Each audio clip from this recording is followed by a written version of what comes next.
morning and welcome to Deere & Company's second quarter earnings conference call. Your lines have been placed on listen only until the question and answer session of today's conference. I would now like to turn the call over to Mr. Josh Beal, Director of Investor Relations. Thank you. You may begin. Hello, welcome and thank you for joining us on today's call. Joining me on the call today are Brent Norwood, Chief Financial Officer, and Chris Seibert, Manager, Investor Communications. Today we'll take a closer look at Deere's second quarter earnings, then spend some time talking about our markets and our current outlook for fiscal 2026. After that, we'll respond to your questions. Please note that slides are available to complement the call this morning. They can be accessed on our website at johndeere.com/earnings. First, a reminder, this call is broadcast live on the internet and recorded for future transmission and use by Deere & Company. Any other use, recording, or transmission of any portion of this copyrighted broadcast without the expressed written consent of Deere is strictly prohibited. Participants in the call, including the Q&A session, agree that their likeness and remarks in all media may be stored and used as part of the earnings call. This call includes forward-looking statements concerning the company's plans and projections for the future that are subject to uncertainties, risks, changes in circumstances, and other factors that are difficult to predict. Additional information concerning factors that could cause actual results to differ materially contained in the company's most recent Form 8-K, risk factors in the annual Form 10-K, as updated by reports filed with the Securities and Exchange Commission. This call also may include financial measures that are not in conformance with accounting principles generally accepted in the United States of America, GAAP. Additional information concerning these measures, if any, including reconciliations to comparable GAAP measures, is included in the release and posted on our website at johndeere.com/earnings under quarterly earnings and events. I will now turn the call over to Chris Seibert. Good morning, and thank you for joining us today. In John Deere's second quarter, we delivered year-over-year net sales growth of 5% and an equipment operations margin of 16.9%, reflecting solid execution and a strong diversified portfolio of businesses spanning multiple industries and geographies. The quarterly results also benefited from recording a recovery for refund claims relating to IEEPA tariffs, which we'll discuss in more detail later in the call. Our construction and small ag and turf business units continue to benefit from supportive industry fundamentals. Notably, robust infrastructure spending and rental fleet replacement are driving increased demand for construction and road building equipment, while small ag and turf is benefiting from a recovery in turf end markets and healthy cash flow in the dairy and livestock sector. Our large ag business, consumption of ag commodities continues to grow, supported in part by increased biofuel use and higher energy prices. And we see the potential for tighter ag commodity supplies in upcoming crop years as higher fertilizer costs potentially impact production levels. However, customer sentiment remains muted, despite recent grain price increases, as growers' margins face headwinds from elevated and volatile input costs and high interest rates. Amidst this backdrop, Deere continues to strengthen its position in advance of the large ag cycle recovery, with low levels of new field inventory, continued improvement in used inventory, and robust introductions of new products and technology solutions that are driving market share gains and are expected to enable future growth as markets recover. As an enterprise, we remain confident in our ability to bring increased value to customers and deliver structurally higher performance for Deere across the cycle. The diversification of our business segments, evidenced in 2026 with all three operating at different points in the cycle, provides increased resilience and enhanced growth opportunities for the organization. As a result, this quarter, we maintain our overall net income outlook for fiscal 2026 while continuing to progress towards our 2030 LEAP ambitions. Slide 3 opens with our results for the second quarter. Net sales and revenues were up 5% to $13.369 billion, while net sales for the equipment operations were up 5% to $11.778 billion. Net income attributable to Deere & Company was $1.773 billion, or $6.55 per diluted share. Turning to our individual segments, we begin with the production and precision ag business on slide 4. Net sales of $4.503 billion were down 14% compared to the second quarter last year, primarily due to lower shipment volumes that were partially offset with favorable currency translation impacts. Price realization was positive by about a point. Currency translation was also positive by roughly 3 points. Operating profit was $706 million, resulting in a 15.7% operating margin for the segment. The year-over-year decrease was primarily due to the lower shipment volumes and higher production costs that were partially offset by the favorable effects of currency exchange. Moving now to Small Ag and Turf on slide 5. Net sales increased 16% to $3.485 billion in the second quarter, driven by higher shipment volumes and favorable currency translation. Price realization was positive by around 1.5 points. Currency translation was also positive by roughly 2.5 points. Operating profit of $719 million was also up for the quarter, resulting in a 20.6% operating margin. The improvement in operating profit was primarily a result of the higher shipment volumes and the effects of favorable price realization. Slide 6 gives our industry outlook for Ag and Turf markets globally. We continue to expect large ag equipment industry sales in the US and Canada to decline 15 to 20%, driven by elevated input costs and ongoing global market uncertainty. However, robust commodity demand and projections for tightening supply have supported improvements in crop prices, while US government programs continue to provide liquidity support for farmers. Recent biofuels policy support, including approval of the RVO and potential year-round E15, should help provide greater stability and support future demand for US growers. For Small Ag and Turf in the US and Canada, industry demand is expected to remain steady, ranging from flat to up 5%. We're projecting modest strengthening in the turf market as demand has expanded following several years of industry decline. The dairy and livestock sector also continues to maintain strong margins, supporting ongoing product demand. In Europe, industry demand remains relatively stable and is expected to range from flat to up 5%. While elevated interest rates continue to affect purchasing decisions, customer profitability and replacement activity are relatively stable. Although the arable sector remains a bit muted, favorable dairy margins continue to support the broader industry outlook. Moving to South America. Industry sales of tractors and combines are now expected to decline about 15%. While production and yield performance remains strong alongside improving crop prices, elevated interest rates, higher input costs, and a stronger Brazilian real are pressuring customer profitability and reducing equipment demand in the near term. Industry sales in Asia are now projected to be roughly flat year-over-year, mainly driven by modest improvements within the India market. Next, our segment forecast begins on slide 7. For Production and Precision Ag, our net sales forecast is unchanged and remains down between 5 to 10% for the full year. This forecast now reflects roughly a point of positive price realization for the full year, as well as just under 3 points of favorable currency translation. Our full-year forecast for the segment's operating margin is also unchanged and remains between 11 and 13%. Slide 8 shows our forecast for the Small Ag and Turf segment. We continue to expect net sales to be up approximately 15% for the full year. This guide includes 1.5 points of positive price realization, as well as roughly 1 point of favorable currency translation. The segment's operating margin guide remains between 13.5% and 15%. Shifting over to Construction and Forestry on slide 9. Net sales for the quarter increased by 29% year-over-year to $3.79 billion as a result of higher shipment volumes and favorable currency translation. Price realization was favorable by more than 2.5 points. Currency translation was also favorable by a little more than 3 points.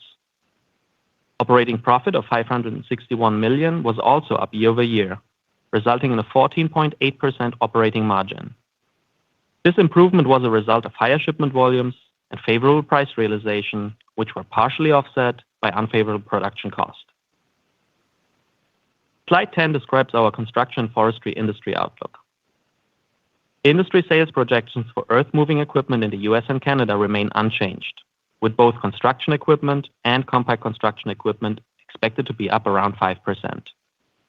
The fundamentals behind the construction industry remain favorable, with healthy customer backlogs being supported by infrastructure and large project spending that is more than offsetting softness in residential construction. Global forestry markets are expected to decline 5%, reflecting continued pressure from weak residential construction activity and low log and lumber prices. We now expect global road building markets to grow approximately 10% year-over-year, supported by elevated road construction spending across multiple geographies. Moving on to the C&F segment outlook on slide 11. The 2026 net sales are now forecasted to be up approximately 20% for the full year. This net sales guidance for the year includes 2.5 points of favorable price realization and approximately 2 points of favorable currency translation. The segment's operating margin has also been increased and is now projected to be between 10% and 12% for the full year. Now, transitioning to our financial service operations on slide 12. Worldwide financial services net income attributable to Deere & Company in the second quarter was $190 million. The year-over-year increase is a result of favorable financing spreads and favorable derivative valuation adjustments, partially offset by the impact of a lower average portfolio. For fiscal year 2026, we raised our full-year outlook to $860 million, primarily driven by favorable fair value adjustment and improved provision for credit losses. And finally, slide 13 outlines our guidance for net income, effective tax rate, and operating cash flow. For fiscal year 2026, our net income forecast remains unchanged between $4.5 billion and $5 billion. Next, our guidance now incorporates an effective tax rate between 24% and 26%. And lastly, cash flow from the equipment operations remains projected between $4.5 billion and $5.5 billion. This concludes our formal remarks. I will now turn the call over to Brent Norwood for opening comments before we cover a few quarter-specific topics. Thanks, Chris. I spent several years on Deere earnings calls in my prior time in investor relations, but I've been away for a while working in our construction and forestry business. So it's great to be back, and I look forward to re-engaging with our investors and analysts in my new role. As you noted earlier, we continue to operate in a highly dynamic business environment. However, the resilience of our team and the diversification of our business has enabled us to maintain our financial expectations for the current fiscal year while also setting us up well for the years to come. As mentioned, our business segments are performing at different points in the cycle. While large ag is operating below trough levels, small agriculture and turf is progressing towards mid-cycle, and construction and forestry is slightly above mid-cycle. Even so, it's important to keep in mind that we are delivering double-digit margins across all segments, and we expect to grow our top line by more than 5% this year as we progress towards the 2030 growth targets outlined during our investor event at the New York Stock Exchange last December. In the nearer term, a lot has transpired over the past quarter in the global economy, most notably the conflict in Iran and the associated impacts. However, our baseline view remains that 2026 will represent the bottom of the ag cycle. We've managed field inventories tightly of new equipment and made significant progress on used. And all the while, machine hours continue to accrue, aging out the fleet and driving a base level need for replacement. The pace of recovery from that point on will, of course, depend on several factors, including geopolitical developments, underlying ag fundamentals, and policy outcomes. At the same time, our customers continue to navigate persistent challenges, including labor scarcity, input cost pressure, and tight operating windows to get critical jobs done. Regardless of the cycle or macro environment, our focus remains steadfast, helping them to do more with less and supporting them efficiently and profitably to overcome these challenges. And what gets me really excited is the way we've structurally improved the performance of our business from cycle to cycle. We are delivering structurally higher levels of profitability compared to the last time we were at a similar point in the cycle, despite the headwind that comes from tariffs. This enables us to sustain record investment across cycles to make these value-generating solutions a reality for our customers and the industries they serve. Thanks a lot, Brent. We're excited to have you back. Pivoting to a few thoughts about the business. Let's begin with Deere's quarterly performance. Net sales increased sequentially, as expected given seasonality, and we are also up 5% year-over-year. Equipment operations margins came in just under 17% in Q2. So Josh Beal, can you lead off with a breakdown of the quarter? Yeah, sure, Chris. First and foremost, it's important to mention the unexpected item for the quarter, which was IEEPA tariff refunds. As you noted earlier, we recognized a recovery of $272 million related to refund claims associated with IEEPA tariffs that were filed and accepted by U.S. Customs and Border Protection, which benefited our production costs this quarter and lifted margins by nearly 2.5 points. Outside of tariff refunds, our second quarter came in largely in line with expectations for both top line and margin across all business segments, with the overall equipment operations achieving margins of 16.9%. Noting the diversification comment you made earlier, small ag and turf delivered margins over 20% in the quarter, and the relative strength in SAT markets is helping to offset some of the pressures being felt by large ag producers. Shifting to some of the larger year-over-year changes for the quarter, let's start with price. As you noted, Chris, price realization was positive for all three business segments in Q2. We saw particular strength in C&F price realization, which came in stronger than we had forecasted, particularly in the road building business. Foreign currency was also a tailwind in the quarter versus last year, largely driven by a weaker U.S. dollar, which favorably impacts the margins on U.S. products exported to overseas markets. Regarding headwinds, we did see higher year-over-year production costs in the second quarter, excluding the impact from tariff refunds. Without accounting for tariff refunds, year-over-year direct tariff expense was approximately $200 million of the headwind, with the remainder largely driven by higher material and freight costs. Thanks, Josh. That leads to my next question, which is likely top of mind for many, given trade policy dynamics following our Q1 earnings call. As you noted, we benefited from a one-time tariff tailwind in the second quarter. So what should we expect from here, and how is that reflected in our guidance for the rest of the year? Yeah, first, I'd start by reminding everyone of the timing of our Q1 earnings release, which occurred just prior to the Supreme Court ruling on IEEPA. Since that decision, we've seen the invalidation of IEEPA tariffs, the introduction of new Section 122 tariffs, and adjustments to Section 232 tariffs. The cumulative impact of these changes is that on a full-year basis, our direct tariff exposure remains essentially unchanged at approximately $1.2 billion, which is approximately a 3% margin headwind. So net of the refunds, our forecast now includes approximately $900 million of tariff costs for the year.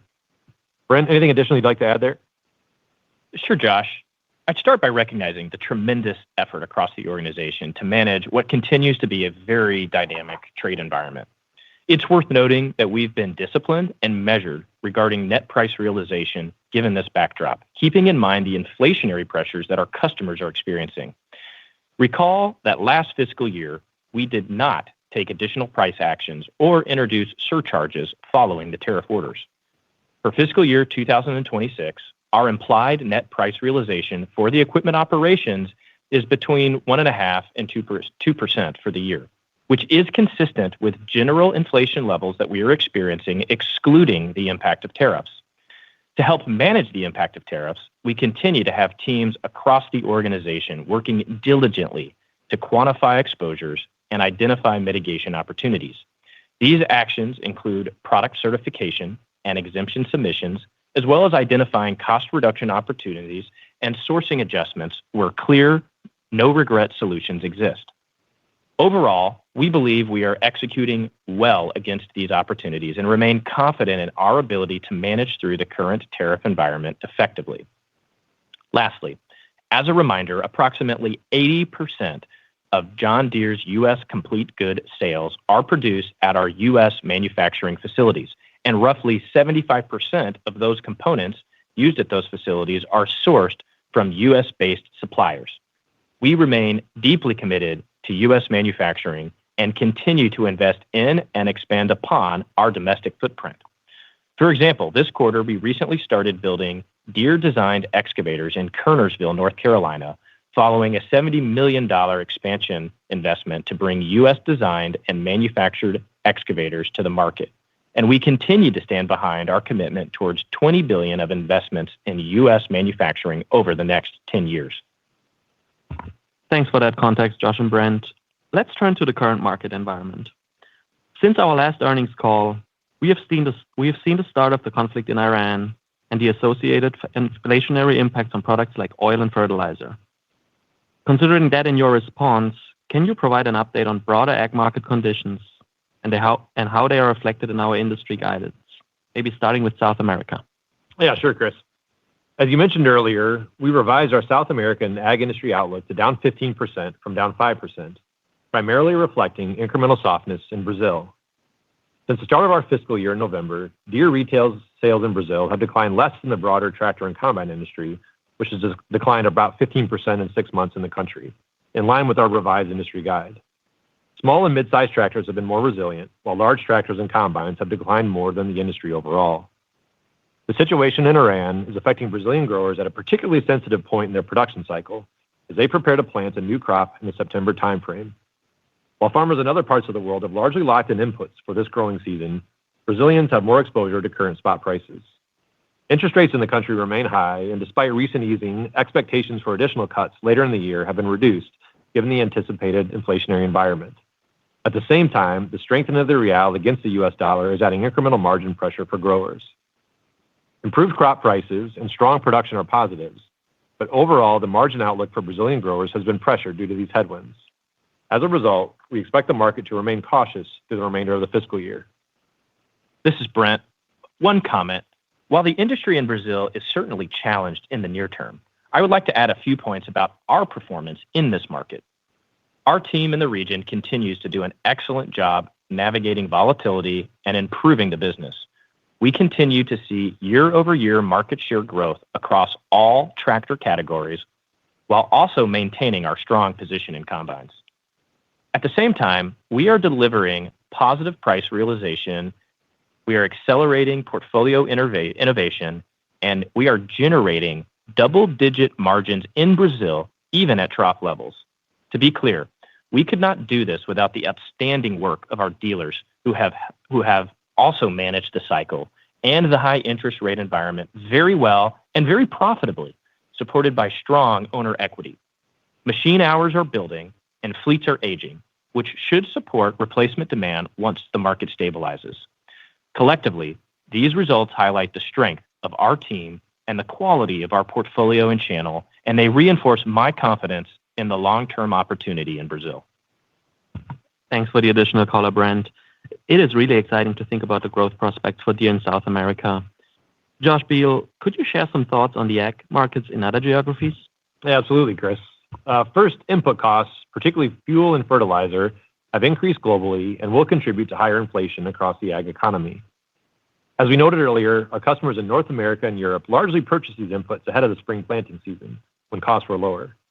At the same time, commodity prices have moved higher over the past few months, which helps relieve some near-term pressure.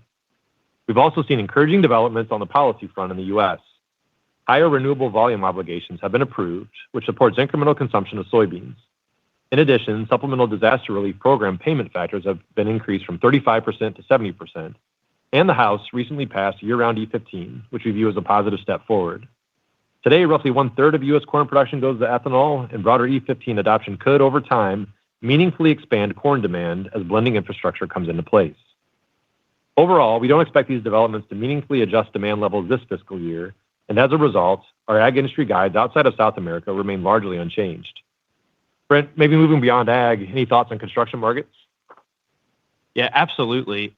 Construction demand remains robust, supported by infrastructure spending, rental activity, and accelerating data center investments. Reflecting that strength, we've increased our year-over-year net sales guide to up about 20%. In the U.S. and Canada, our order book continues to strengthen, up more than 60% since November, now at its highest level since April of 2024, with over 80% of production slots filled for the year.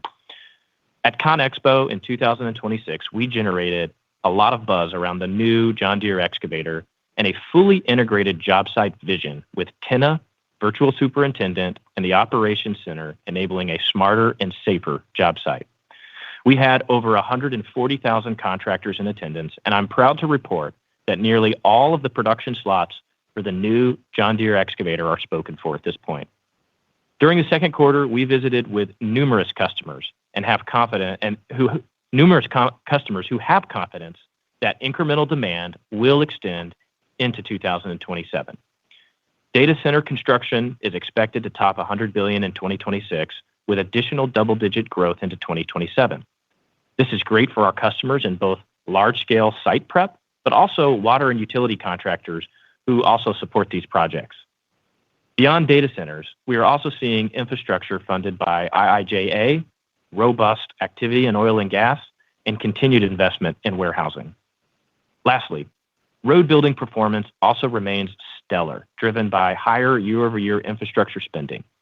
Notably, we increased our industry guide for the segment, given the strength that we've seen year to date. Hey, thank you both.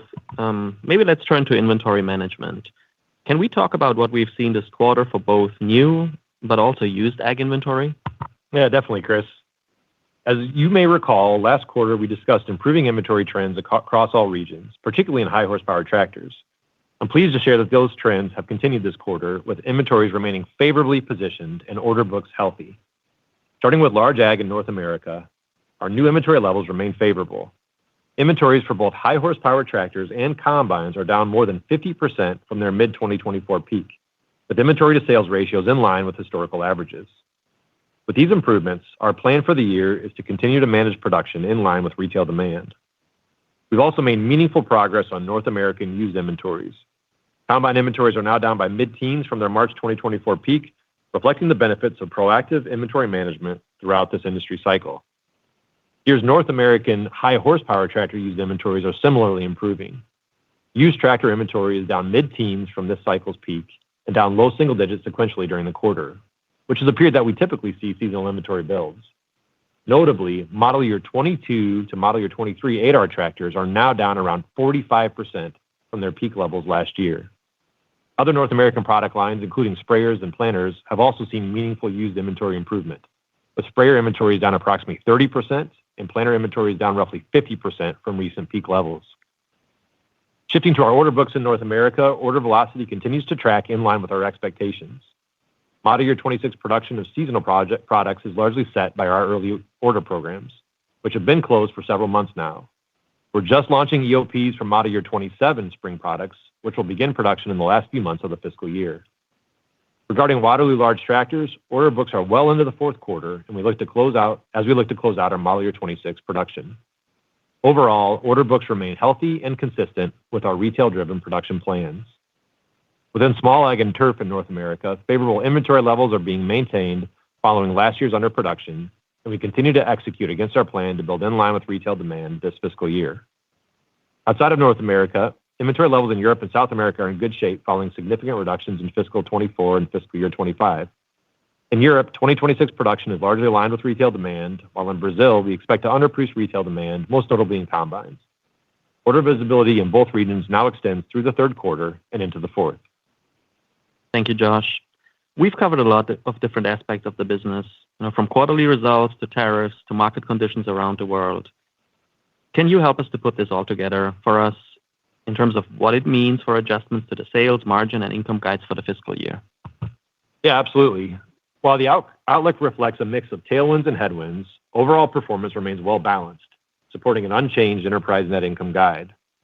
All three business units benefited from a one-time lift from tariff refunds, which helped offset ongoing inflationary pressures on materials and freight. As discussed, within ag, the dynamics continue to vary by segment. Within large ag, the Brazilian market is navigating elevated uncertainty driven by higher input costs and political factors. At the same time, our small ag and turf business continues to show solid momentum, with sustained strength in underlying demand and modest growth in turf.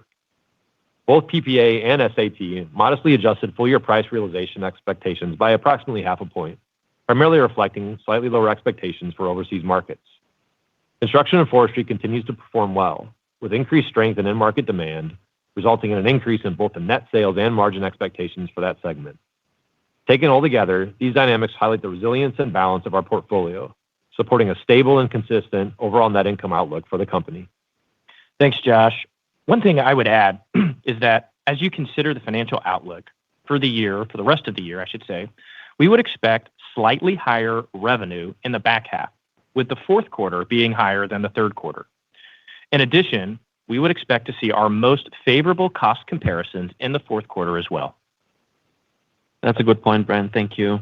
Hey, one final topic. Last quarter, we've highlighted innovation in our C&F business through the launch of our new excavators and the Tanner acquisition, but we didn't spend much time on ag innovation.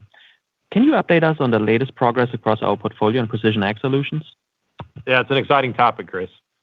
We've continued to strongly invest in the ag business, and we're delivering meaningful portfolio expansion, product enhancements, and the continued build-out of our technology stack. As customers navigate a challenging market environment, it only further reinforces the importance of our commitment to through-cycle investment, advancing innovation and delivering customer value when it matters most. Over the past year, we've launched multiple new products and solutions to strengthen our leadership across each major step of the ag production cycle. Just highlighting a few of these, within tractors, we've launched 6 new 8R and 8RX tractor models featuring additional high horsepower options. These were developed through a ground-up redesign focused on improving performance, maneuverability, and versatility for large-scale operations. The new lineup expands the 8 Series with 440, 490, and 540 horsepower offerings, each powered by a JD14 engine and enhanced intelligent power management. These tractors are autonomy-ready and fully integrated with advanced precision technologies and connectivity solutions and are designed to help farmers cover more acres efficiently throughout the crop cycle. In planting, new offerings have enabled furrow optimization through our Exact Depth solution, which is designed to provide individual row unit depth calibration from the cab while on the go, and also through downforce automation, which is enabled by our recently released Furrow Vision technology. And when these furrow optimization solutions are paired with our automated fertilizer placement solutions of Exact Shot with an Exact Rate, farmers can be better positioned to maximize yield potential while reducing rising input costs within tight planting windows. For the application job step, our See and Spray technology continues to advance. Recent software enhancements have expanded the targeted application capabilities across a broader range of crops for both new and existing systems, including the notable additions of wheat, barley, and canola. In addition, our recently announced See and Scout capabilities leverage the same camera platform to capture field-level data and generate new agronomic insights for growers, such as weed pressure and stand count maps. As weed resistance continues to be a challenge across various crop production systems, precision and flexibility are critical for farmers, and we're excited to have the preeminent solution to help our customers manage these challenges cost-effectively while also improving yield outcomes. This expansion in portfolio and technology offerings is making a global impact as well. Earlier this quarter, we held Casa John Deere in Brazil. This event brought together over 3,000 customers from over 25 countries and marked the largest product launch ever held by Deere in Brazil, with over 20 new product and technology solutions being released across both ag and construction. Recall that just a year ago in the spring, we were talking about our largest product launch in Brazil ever, and we've exceeded that product under introduction this year. Importantly, all of these product enhancements are underpinned by our industry-leading precision guidance technologies with products such as Precision Essentials and connectivity solutions. To provide reliable data access in areas with limited or no cell coverage, we continue to leverage our partnership with Starlink for satellite-based connectivity across our global footprint. Since launching that solution in the second half of 2024, we've sold more than 12,500 JD Link Boost kits and achieved 25% growth within the last quarter alone, expanding our connected fleet and increasing the value of our digital and SaaS offerings. Taken together, this combination of job step innovation, integrated technology, and expanding connectivity positions us well to continue driving productivity for our customers while supporting recurring high-value revenues across the ag cycle. I'd also note that while engaged acres in John Deere Operations Center increased about 10% year over year, highly engaged acres have grown at an even stronger pace. Additionally, the quantity of monthly active digital users continues to grow, now reaching nearly 440,000. Thank you both. Brent, before we open the line for questions, do you have any final comments? Yes, thanks, Chris.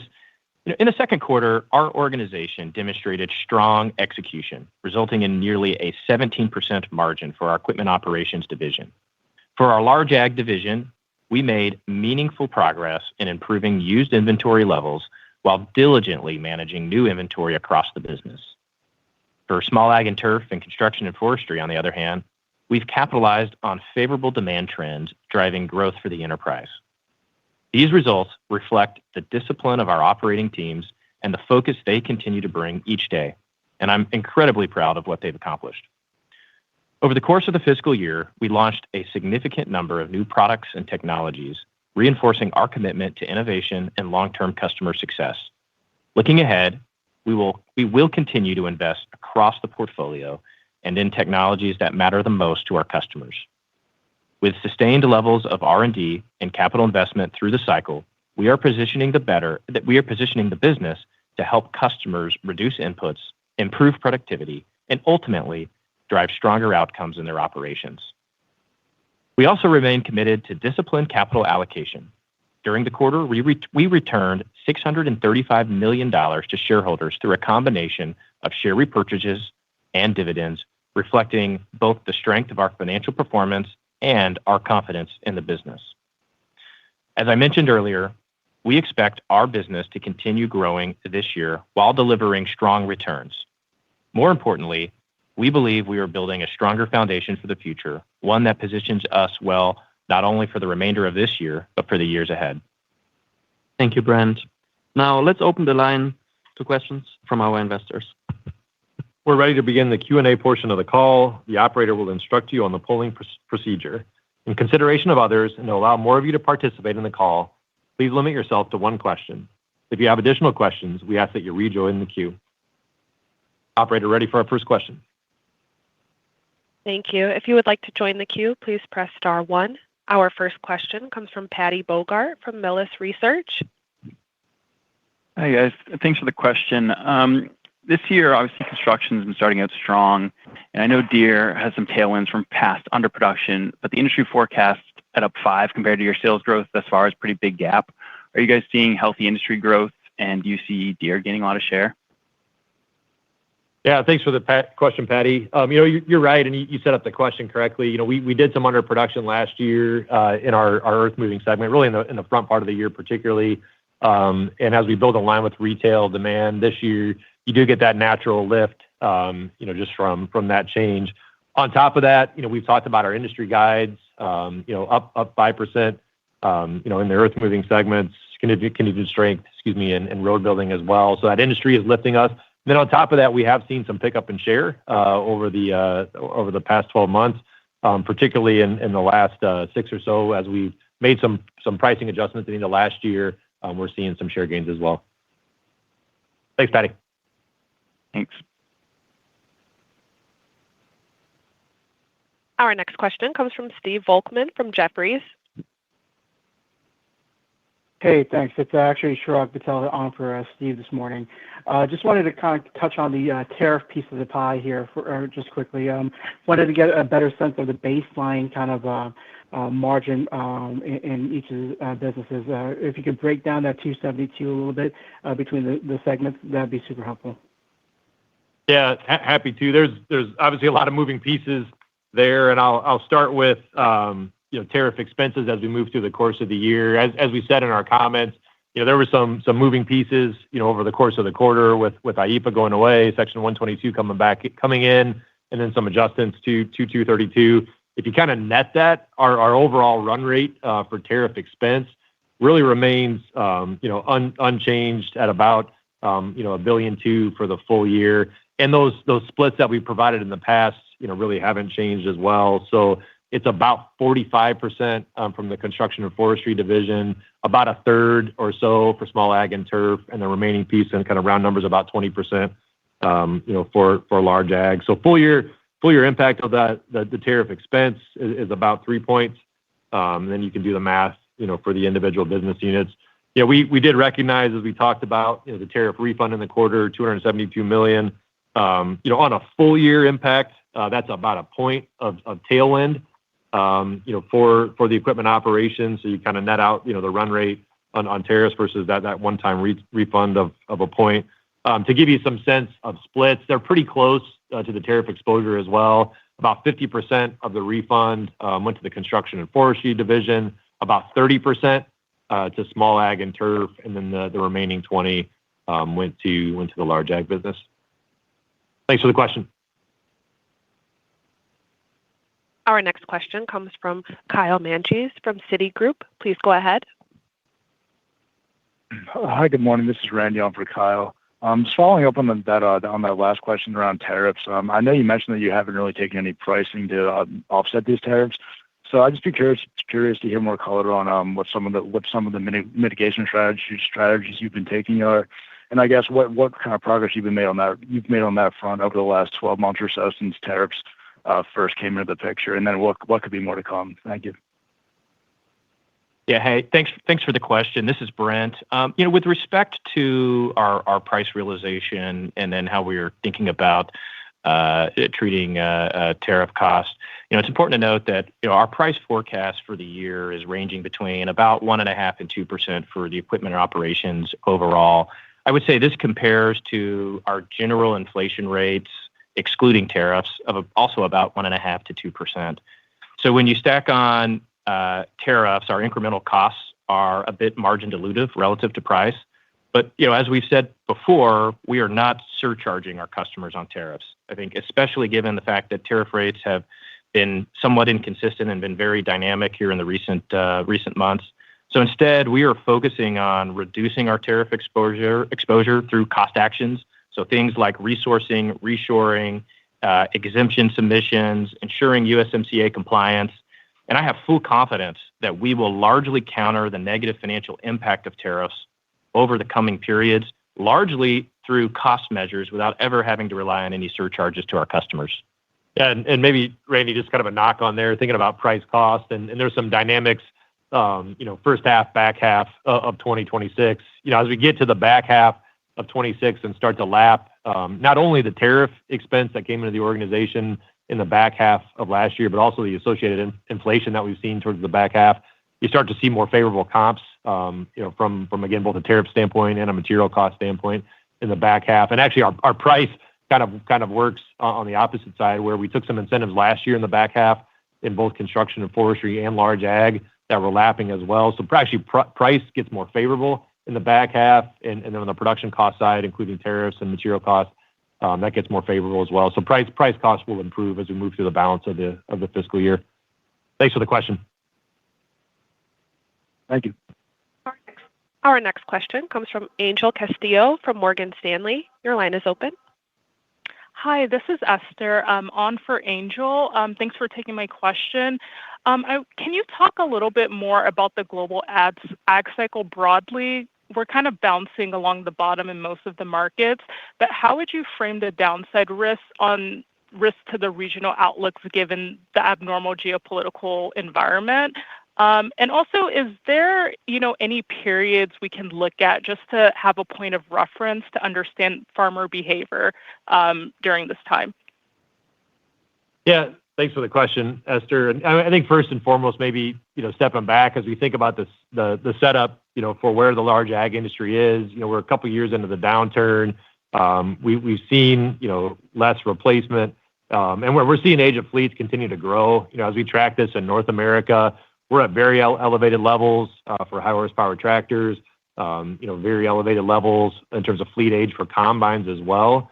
So you have that underlying replacement demand. And then on top of that, sort of structurally, we've seen the used inventory market, which has really been, a governor of slowing down replacement demand, get a lot healthier, and particularly that late model equipment, that was at a higher percentage in the system. I mean, we mentioned the statistics on the call, but high horsepower tractors, model year 22 and 23/8, which were our peak years in the most recent cycle. Those are down like 45% from their peak a year ago. So some significant structural improvement just in terms of the setup for replacement. Now, that being said, obviously our customers are experiencing pressure on their margins. That was heightened a bit over the past quarter as we've seen, fertilizer levels increase. And that's been particularly acute, like we mentioned on our comments in the Brazilian market, where they're closer to the planting season. They're also facing headwinds from a currency standpoint. So we did make the adjustment in Brazil down this year. But as we look to the setup of recovery, our expectation still as a baseline that Brent mentioned earlier is that we see recovery in 2027. That pace, and again, this gets your question on sort of indexing in the past, will depend on a number of factors. We've seen some policy improvements that will help support consumption. Obviously, we need to keep an eye on what's happening with ag fundamentals, the geopolitical situation. But as a base setup, our expectation is that we'll see some level of replacement come back in next year. Hey, this is Chris. Esther, I would just add a few points here. If you think about, Josh talked about, the global situation. I think it's very different, between like Europe, the US and Brazil. We talked about Brazil where, farmers certainly will see that input cost coming in earlier because of their crop they plant in the fall. But, for the US farmer, if you think about commodity prices since August, both for soybeans and corn, they've been up like 20%, and, they secured their inputs ahead of the planting season. So actually, this year probably for them is actually looking probably a little bit better compared to the peak uncertainty in August. So I think that's an important point to make here. Thanks, Esther. Our next question comes from Kristen Owen from Oppenheimer. Good morning. This is Mason Manor on for Kristen. Thank you for taking my question. I just want to double click on the order trends you're seeing in large ag, specifically your seasonal products, and maybe trends by regions that are standing out. Thank you. Yeah, as on seasonal products, Mason, as you know, we manage that through our early order programs. Demand in that production plan for 2026 is set at this point. Our EOPs for this year have closed, and we know where we're going to build in combines, sprayers and planters. We're just on the threshold of getting an indication on that demand for next year. We opened up EOPs for sprayers just a couple weeks ago, so we're a couple weeks into that program. Just to maybe give you a sense of structure, it'll be a similar two-phase program that we've had in the past. We opened up at the beginning of May. It'll run through the end of August. Planters will be kind of a month lag of that, opening up at the beginning of June and running through the end of September. So again, we're very, very early in terms of some of the indications we're getting on trends for EOPs for next year. What I would tell you is what we've seen thus far, and you don't want to extrapolate too much into this, just given it's early, but everything we've seen thus far would support our view that 2026 still marks the bottom of the ag cycle. Thanks, Mason. Our next question comes from Jerry Revich from Wells Fargo. Your line is open. Yes, hi. Good morning, everyone. And Brent, congratulations again. I want to ask on Precision Ag, can you folks talk about your expected See & Spray acreage covered this year, how retrofit orders are tracking, and Precision Essentials renewal rates for the 25 cohort, and any comments you can make on the list price increases for the advanced features that you're rolling out as part of EOP, please?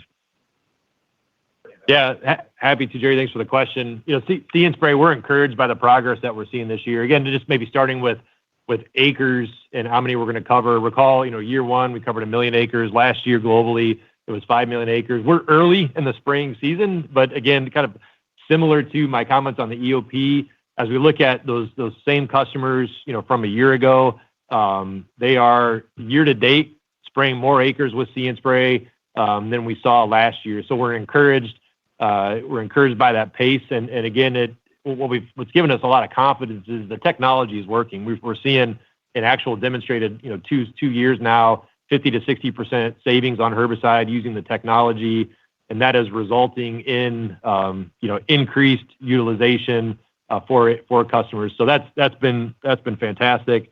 And on top of that, there's a lot to talk about here. Talk about Brazil as an example. We introduced at Casa John Deere, See & Spray green on green for next year, so that'll continue to expand that growth as well. And I mentioned in my comments that on the technology itself, we're now able to cover more crop types, moving into wheat, barley, canola. So that continues to ramp. And maybe last point on See & Spray, again, early in the EOP, but take rates that we're seeing thus far in See & Spray for 27 would exceed what we saw for this year as well. So on that technology, some good growth. Chris, you hit some others? Yeah, maybe Jerry, you asked on Precision Ag Essentials too, or Precision Essentials. I think orders trending well here, and what we see kind of year over year. But more importantly, I think a point I would like to make here is if you think about the customer organizations we get as a result of that into our John Deere Operations Center, we have more than 4,000 new customer orgs, as a result of that, actually closer to like 5,000. So I think that's another important point, which and a big benefit, quite frankly, for us. Maybe one more thing I'd talk about, and only a couple of, Jerry, you asked about renewal rates on Precision Essentials.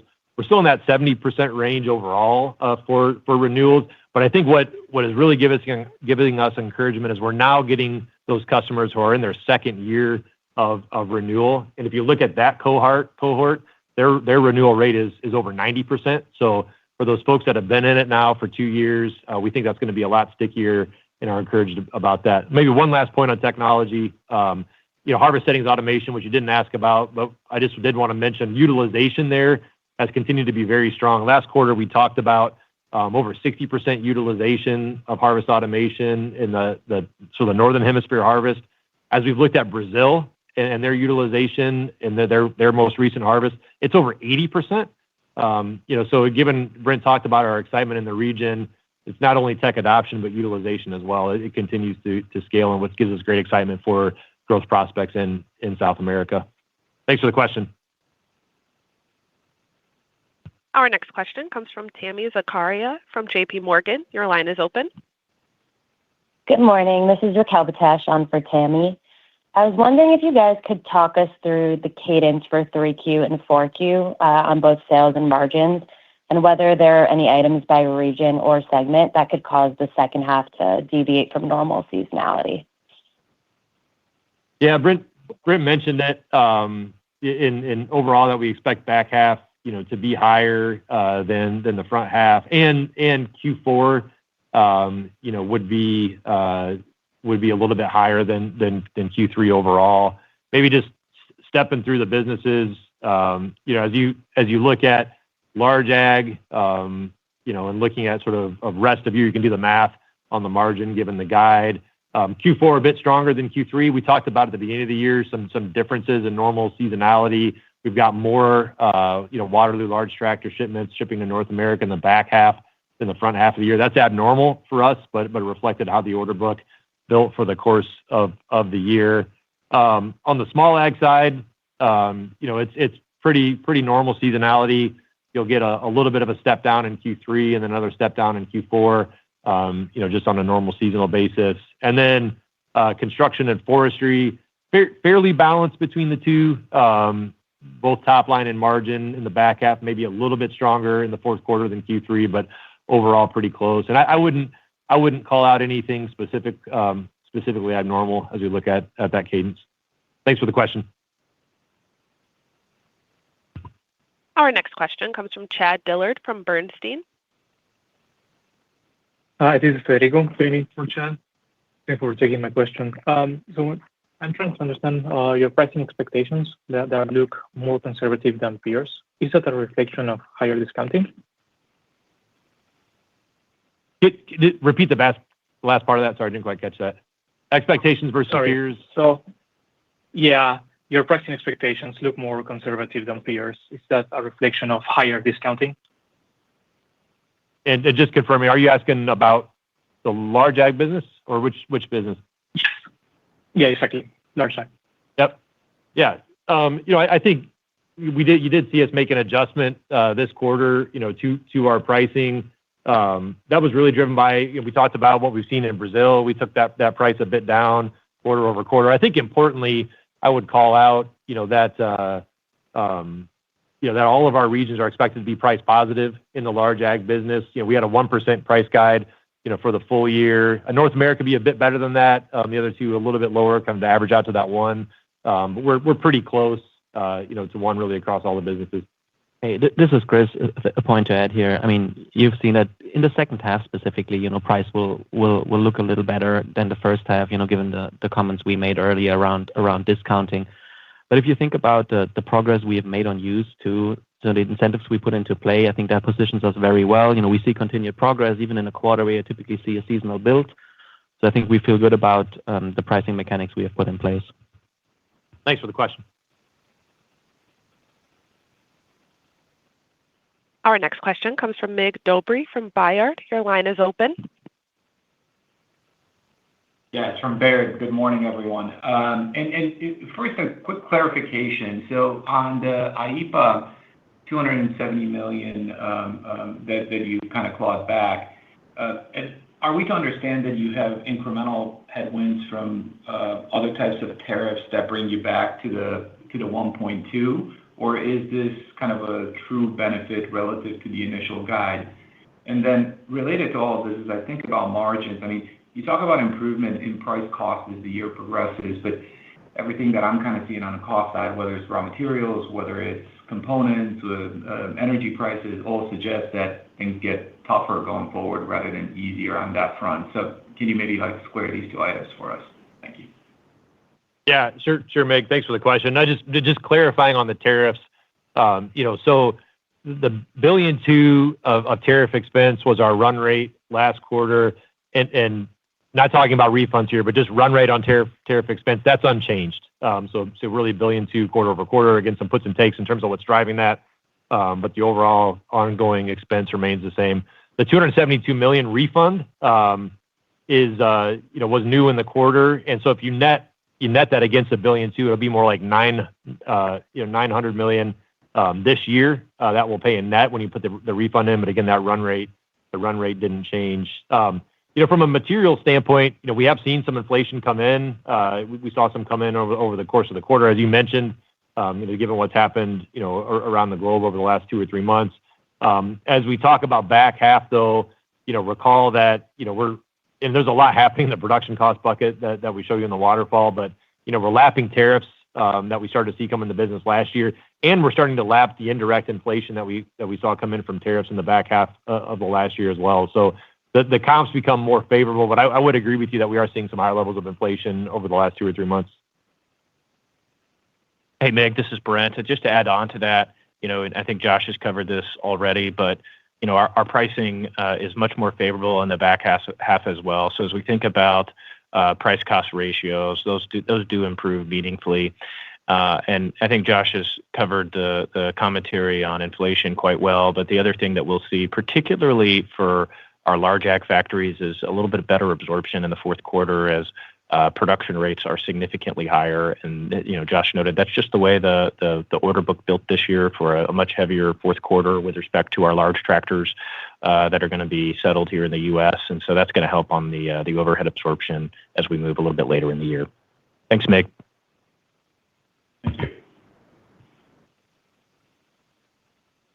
Our next question comes from Tim Thein from Raymond James. Your line is open.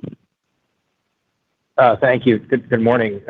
My question is just on the kind of the sentiment and the feedback that you and the dealer base is hearing in North America with respect to large ag. I guess you don't try and make it a habit to forecast what happens with the spring EOP, but I'm just curious. I mean, your own expectations or the feedback you're hearing from dealers, how you expect that may play out. Obviously, there's a lot of cross currents in the market, but coming from a low base and et cetera. So I'm just curious, like, to the extent what you can kind of think about how you expect that or how the dealers are expecting that plays out. Obviously, that will give us a first lens into how CapEx is looking into 27. But maybe just any thoughts and comments that you've gathered from the dealers in North America. Thank you. Yeah, thanks, Tim. As we've talked, our baseline is we expect to see some level of recovery in the next year. And again, it's really driven by the setup, the core age of the fleet, what we've done from an inventory standpoint, both on new and used. And I think our dealers are feeling that as well. They've seen the reductions in their lots. I mean, just maybe to give you a data point, year over year on our JDF, our John Deere Financial business, our trade wholesale, so that used equipment that's getting finance on the lots of dealers, is down over 15% just in terms of the portfolio size. So that's less on their balance sheets that they've freed up and making more opportunity for new sales. Now, certainly, with what's happened in the dynamics of fertilizer, customers are watching that. I mean, Chris rightly said, the setup on old crop, that I think there's about a third or so of that still needs to be sold. Actually, the increase you've seen in commodity prices supports that. So there's some puts and takes, maybe a little bit more caution in terms of input costs for next year. But our baseline, I think, shared with the dealers that we expect to see that recover some next year. Hey, Tim, this is Brent. I would say the feedback from dealers has varied a little bit. We have some dealers who took action early on used. And not surprisingly, those are the dealers who are most optimistic about next year. I would say we even, this is a bit anecdotal, we have a couple of dealers who are actually looking to add, in select cases, to their used fleet. So, I think for those who have worked themselves into a pretty good situation, they're the most positive. We have others who are maybe a little bit more moderate on next year. But again, it's a little bit dependent on how aggressive they've been managing their inventory. And so I think that'll dictate a little bit of how the season progresses over the next couple of months. Thanks, Tim. It's probably time for one more question. Our last question comes from Avi Jaroslawicz from UBS. Your line is open. Hey, thanks. Good morning. So you noted that you're continuing to see market share improvements in South America, but also have continued to introduce new products there. So just kind of wondering, are you gaining share within the existing product portfolio, or has it really been driven by these new products that you've been rolling out down there? Yeah, I mean, and you've heard us talk about this before. If you look over the last really decade and a half, we've been on a really steady and fairly linear increase in share, both in terms of tractors and in combines, in the country. And that's been supported by, a number of fronts. It's new products, new technologies that we've brought to the market. It's an outstanding dealer channel that supports our customers in the region. It's more localization of products. And so it's a number of fronts. And I think what gets us excited is we continue to support that and amplify that with more and more product introductions. And we had what we call the record introduction, last spring. We topped that this year with more and more products, new combines. We brought new sprayers, new planters, new technologies like See & Spray, connectivity through Starlink. And all of that is driving an experience for our growers that helps them, save on inputs, drive more value in their operations. I mentioned earlier, but harvest settings automation for combines is the highest utilization in the globe in Brazil, reflecting the value that our customers see in that region as well. So Brent said it earlier, but we're extremely bullish on the region as a result. We see opportunity for more growth going forward. Thanks very much for the time. We appreciate everybody's time today on the call. That concludes today's conference. Thank you for participating. You may disconnect at this time.